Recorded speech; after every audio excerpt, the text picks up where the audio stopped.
I would like to close this chapter with a quote pertaining to this week's fiasco. Paxton Lynch, God, I can't find it.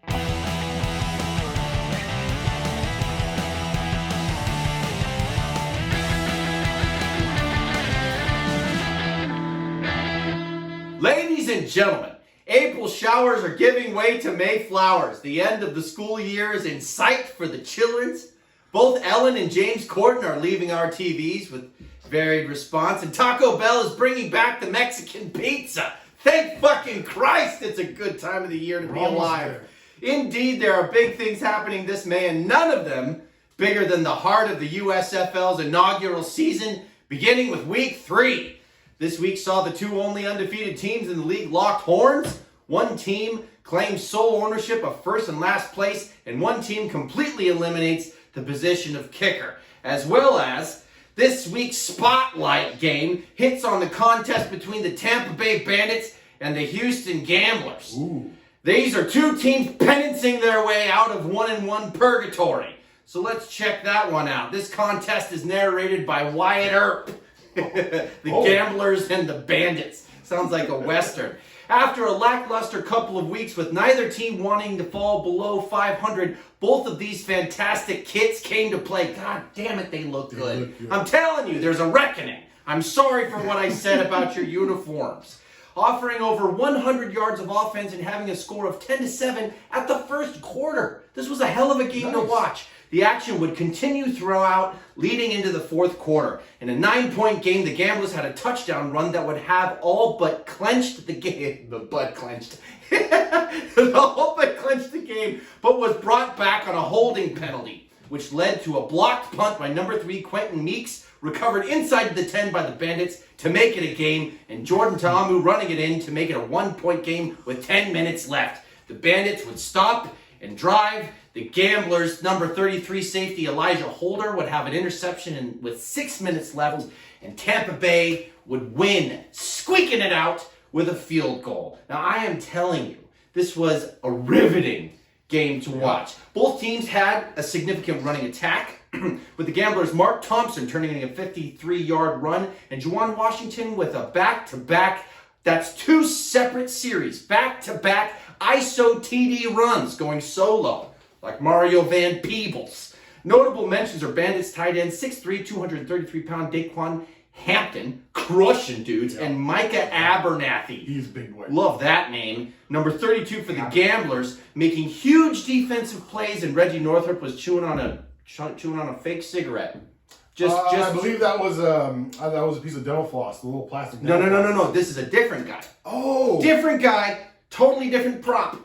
He was warming up with an unlit cigarette in his mouth. Oh, because I love it. Because that's the attitude. That's why we're here, folks. Ladies and gentlemen. Yep. Now, all that being said, some would say, Pete, give me the rock burns, that these teams, some of them, couldn't beat a decent college team. And to that I say, irrelevant! It's irrelevant! I don't know that it's relevant. Talent-inclusive professional leagues are important. And they allow more athletes to be able to make a living doing what they love to do. Agreed. That's important. There's room for everybody to play, and these games are entertaining. And anyway, can we help them? Can we look? When Major League Baseball didn't have people in the stands, they gave them an audio. Just help them out. Just let them. Right? Anyway, look, yes, in this game, consistently underthrown passes, but look how happy they were when they connected through touchdowns. They're so happy. And that's why we're here. That's right. To watch the smiling faces. It should be the USFL tag. Look how happy. It's the real merit of the league. These professionals are tapping back into their childhood playfulness where they don't have to be perfect. Touchdowns are the happiest accidents, and the fun is coming through. And with that, editorial friends, thank you for being patient with me. Let's make like Roseanne Barr sitting in front of a bowl full of racist jokes and dive in to this week 3 edition of the Loop USFL Power Rankings. I am Brian Burns. And I'm Matt Vega. Let's do it. All right, so number 1, the Birmingham Stallions. The cream is rising to the top. Let's hear it for the home team as the Stallions beat the Breakers this weekend by a score of 22-13. Even with Mcgough going down with that ankle injury, Coach Skip Holtz has tapped into his past experience with backup QB Jamar Smith in Louisiana Tech and gotten the most out of the 25-year-old quarterback. Smith has 581 yards passing with 5 touchdowns to tie for first in the league. Wide receiver CJ Maribel leads the club, running back CJ Maribel leads the club with 134 yards rushing and 2 touchdowns. And wide receiver Victor Bolden Jr has stormed into the league with 153 receiving yards on 18 catches from a whopping 33 targets. Give the guy the ball. Obviously, they trust him an awful lot. Just give him the ball. As if that wasn't enough. Yeah. The 27-year-old diminutive wide receiver out of Fontana, California, has racked up 339 kick return yards and 33 punt yards to account for 526 total yards on the season, which is for the boys in Birmingham, which is actually more than the entire Maulers squad. Oh, the Maulers. Do you have to talk about them now? We're going to talk about them later. Way later. Way later.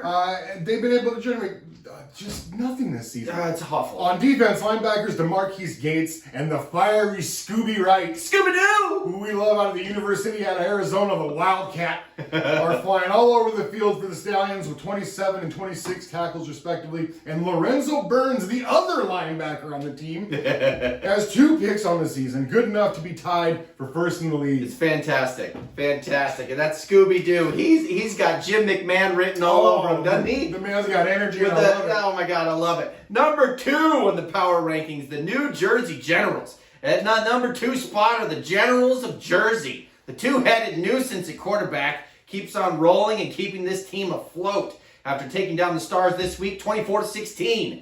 QB1A, Luis or Luis? Luis. I'm going to call him Luis because his last name's Perez. I mean, it makes a lot of sense. QB1A, Luis Perez, leads the team with 315 passing yards, while QB1B, DeAndre Johnson, QB1B, leads the team in rushing with 216 yards. And to make this offense more unpredictable, running back Darius Victor has been handling the short yardage duty and leads the team with 3 rushing touchdowns. I'm sure he's not at all German. It just came out that way. Duty. Yeah, a lot of poop jokes tonight. Trey Williams is, speaking of poop, sorry Trey, that's a bad joke. Trey Williams is leading in receiving yards with 104 yards. And the big unit, Randy Satterfield, still has the team's lone receiving touchdown. He looked dominant. He looked dominant in the first game. Yeah. And he just really hasn't shown up a whole lot since then. But he's still the big unit because, goddamn it, 6'5", 220 on the field. That's like right. It's scary running down the field at 4'6", 4'5". New Orleans Breakers coming in at number 3. The team with the number 1 quarterback in the league, the New Orleans Breakers. We call him the number 1 quarterback. Kyle Sloter is just a pretty good quarterback for this league. Yeah. He does lead the league with 657 passing yards over 3 games to go along with 4 passing touchdowns. Jordan Ellis leads the team with 243 yards and rushing. And Johnnie Dixon has emerged as the team's go-to target with 165 yards off 16 receptions from 25 targets. Also, big tight end Sam Cannella. He's been a force with 133 yards off 13 catches. And on the defensive side of the ball, defensive end Davin Bellamy leads the league, 4.5 sacks. So it's a combination of things. It's keeping them up there at number 3, but they got a lot of good players. Yeah, and I got to say, I think this huge offense, having it right out of the gate like this, I think it's going to slow down as defenses start to gel. Yeah. I think the big offenses are going to slow down a little bit, or who knows, maybe. I think once we get tape on teams, also, you start to see tendencies. You start to, it's a great point. They'll figure them out. Number 4, the Tampa Bay Bandits that are 2-1. It's been a total team effort on both sides of the ball for this guys. Offensively, the running backs B.J. Emmons and Juwan Washington come in with 116 yards and 109 yards respectively. QB Jordan Ta'amu has contributed 82 yards while putting up a respectable 502 yards through the air. 600 yards, 500 yards. It's an exciting league to watch if the quarterbacks can handle the game. And Ta'amu's been playing a lot better since that game 1. He's been doing very well. However, this team will go only as far as the shifty legs of wide receiver Derrick Dillon can carry them. The Louisiana product has 7 receptions for 135 yards and a TD, while also posting 139 kick return yards to lead the Bandits with 265 all-purpose yards. I love people who play more than one way. Special teams matter in this. Love it. They moved the kickoffs back, so now every kickoff is returnable. Yep. Just about. That's awesome. It's really helping out. It's making for a lot of fun. That's right. All right, where are we at? Number 5. Number 5 on our power rankings are those bright and shiny Philly Stars. After falling to the Generals last week, the Stars are standing at 1-2 despite having quarterback Brian Scott with 558 yards and 5 passing touchdowns. Big tight end Bug Howard's leading the team with 136 rushing yards, and running back Paul Terry is the only player on the team who's even surpassed 50 rushing yards. Wide receiver Maurice Alexander has 2 receiving touchdowns while leading the team with 328 all-purpose yards, and cornerback Channing Stribling, a bright spot on the defense, former NFL guy, has seen a lot of time, 2 interceptions to be tied with Lorenzo Burns for number 1 in the league. Some perspective on that 50 yards rushing, having surpassed that 50-yard rushing mark. Thompson was the first back in the USFL to get 100 yards in a single game this weekend. Yep. So there's some perspective on that. Number 6, the Michigan Panthers, also at 1-2. Coming in at number 6 with a 1-2 record, fresh off their first victory in a 24-0 dismantling of the Pittsburgh Maulers. Fun game to watch, kind of. Shea Patterson. I mean, yeah, the kids were incredible. Yeah. Shea Patterson is seeming. Look, this is a reckoning. I am sorry, Michigan. I'm sorry. They look fantastic. I'm sorry for what I said. Plum and champagne. It looks fantastic, and I'm sorry. Coming in at number 6, Shea Patterson has seemingly and mercifully replaced former first-round pick Paxton Lynch on the depth chart at QB as he leads the team with 364 yards but only 1 passing touchdown. Catching that A1 TD was wide receiver Lance Lanois Jr. There we go. Lance Lanois, who has established himself as the go-to target, nearly doubling every other receiver's production with 14 catches on 27 targets and 134 yards. And also, we're sorry, French people. We are sorry, French people. That was rude. You have to be French. Michael Carrizosa remains the only kicker without any points on the season due to Coach Jeff Fisher stripping him of his place kicker title and relegating him to only punting duties. The Michigan Panthers will be going for 2 for the foreseeable future. Gonna happen. He said as much, Coach Fisher. He said, you know what, fuck it. We don't have a kicker. I'm out of options. We're going for 2. That's right. Such transparency in this league. I mean, what else? I mean, for crying out loud, everybody has a microphone. Yeah. So, everybody. I mean, what are you going to do? They're micing people in the stands, for crying out loud. Number 7, the Houston Gamblers. The Gamblers come in at number 7 after dropping a heartbreaker to the Tampa Bay Bandits, 27-26, and falling to 1-2, which we heard a lot about already. Through 3 contests, the name of the game for the Bandits thus far has been defense and kicking. They've been on the field a lot with the first 3 weeks, and the stats show it. Linebacker Donald Payne leads the league with 41 tackles, which, again, for perspective, the next leading guy has about 28. Yeah. So he's all over the field. Defensive end Chris Odom played with the Bengals for a little bit, has bounced around the NFL for a while, tied with the league lead in sacks with 4.5. Meanwhile, place kicker Brandon Aubrey has a league-leading 21 points off his big leg. The offense, on the other hand, while productive, has fallen just short in 2 out of 3 contests. Quarterback Chris Thorson is 37 for 68 with 454 passing yards, 5 touchdowns, but he's got those 5 interceptions to go along with him, which is not what you want to be leading the league in. And the big running back, Mark Thompson's been doing his best Derrick Henry impression, leaving a trail of defenders in his wake on the way to 310 rushing yards on the season. That's fantastic. I love watching him run. 310 yards. Right. There's only been 3 games. Do the math. Do the math. Do it! Number 8. Coming in at number 8. All right. We're going to do this, okay? The Pittsburgh Maulers coming in 0-3. Guys, Guys. We threw you a parade. We gave you the curtains, the bells, the whistles. We brought champagne. We said huzzah. I looked away from your Pittsburgh blood. All right, I turned the blind eye. We had consent. I said, I'll buy in, Bryan. That's I'll right. buy in. We had donuts in your honor. They're the worst team in professional padded football. This is a reckoning. I talked a lot. You know, I was like, their coach, you know, they're coming with that working man's mentality. You know, they're bringing their lunch pails. They want to run the football down your throat. They've got two blah, blah, blah. They're focusing on the running backs. Guys, their running game is disgusting. Now let's understand why Groshek is running the ball. Speaking of the head coach and the running game, on day 1, April 18th, Coach Kirby Smith cuts running back Devion Smith over changing his lunch order. And there is a recorded call in which this happens for opting over pizza over a chicken salad. And he doesn't let him explain himself. Is that going to be a problem then? Is that going to be a problem? That's what they said! Is this going to be a problem? The man tried to explain it. It doesn't fucking matter. Nope, That's what they told him. Yeah. Nothing you can say matters. It's already done. Nothing else matters. It's just, God damn, dude. Look, I mean, hey, it's my foot. Yeah. I mean, you know, cutting your nose off to spite your face.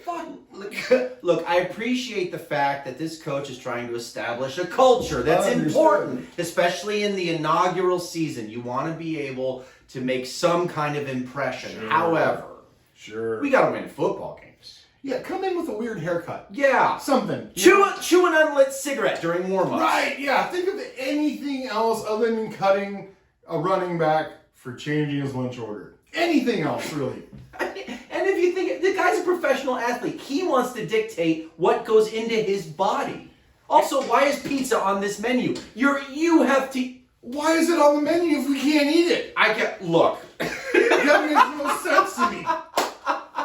Bunch of assholes. That's right. Bunch of fucking Look at dicks. this. Can't fucking have it. Over there. You're cut. That's right. Bunch of dicks over there in Pittsburgh. Dixburg and that. What do you think of that, Dixburg? Mas Priori's garbage.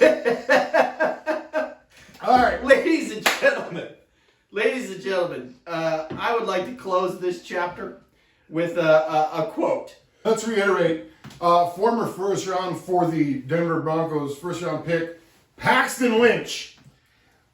Now, we know that he gave way to the backup quarterback after exiting with the ankle injury. And when asked about that ankle injury, Paxton Lynch responded, and I quote, "Well, it feels," end quote. That's it, guys. That's the quote. You know, it hurts me. I got an ankle injury. It feels. He didn't finish a thought. They didn't cut away. His answer was, "It feels." Can you beat it? Paxton Lynch, ladies and gentlemen. Not with a stick. Paxton Lynch. Paxton, with regards to your seemingly season-ending ankle injury, do you have any thoughts? It feels. End quote. Ladies and gentlemen. Christ. Thank you for joining us in this Week 3 USFL Loop Power Rankings at the North Hollywood Studios in the NoHo Arts District in Southern California's beautiful San Fernando Valley. We've gone on entirely too long. My name is Brian Bird. And I'm Matt Vega. Thank you for joining us. Please enjoy the games this weekend. Take care of yourselves. Be kind to each other. See you next time.